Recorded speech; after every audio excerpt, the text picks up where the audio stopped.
4 anyos nga batang lalaki nga taga Caobian Island, Lapu-Lapu City. Gidalas na balanan human nakatulon og 5 pesos nga coin. Siluan meron Dina sa report. Base sa x-ray sa 4 anyos nga si Carl, di tinuod nga pangan, makita nga nagbabag sa tutunlan sa bata ang 5 pesos nga matud pa iyang natun. Matud sa iyang inahan, nangayo og kwarta kaniyang iyang anak kagahapon ug wa na siya mangutana kung unsay gipalit niini. Apan nahibong na lang siya nga samtang nag-ubo ang iyang anak ug nagduwa og cellphone, nagsuka na ang bata. Naibong naman ang akong paris nga kanang nisuka ba. Nya nag-expect ra pud ko kay nakakaon man pud siya sa tinda dito sa amoa nga kanang murag mga jelly.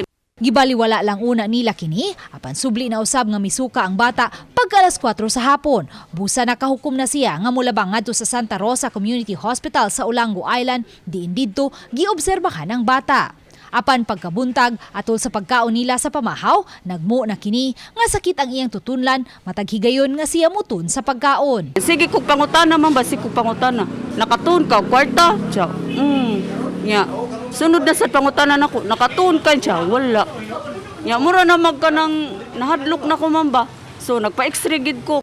Ug nakonpermar nila kini human migawas ang resulta sa x-ray. Busa gidana ang mag-inahan sa Lapu-Lapu City Hospital kaganihang buntag. Apan kay level 1 hospital lang ang maong tambalanan ug wa sila'y kahimanan pagkuha sa natun nga 5 peso coin sa bata, hinungdan nga gitambagan silang muadto sa Vicente Soto Memorial Medical Center. Matud sa inahan sa bata, nakahukom silang magtaksi na lang kay way ambulansya ang tambalanan nga makahatod kanila. Nagwat pa ako sa ako igsuon, ma'am. Nagtaksi lang mi kay dili man mi kagamit sa rescue kay daghan pa man og kanang pilapan nga kinalan kuha naman siya kay base niya kuno mukuha na ba. Gipasabot ni Dr. Debra Custodio, Hospital Administrator sa Lapu-Lapu City Hospital, nga gikonsiderar nila nga walk-in patient ang bata ug kay stable raman ang kahimtang niini, hinungdan nga gi-refer nila kini sa outpatient department sa Vicente Soto ug mamahimo ra nga di sila mahatud og ambulansya. Very strict naman ko ng atuang referral systems from all of the hospitals sa entire Cebu, even region-wide padulong sa Vicente Soto. So very stringent ang ilahang policy sa referral system.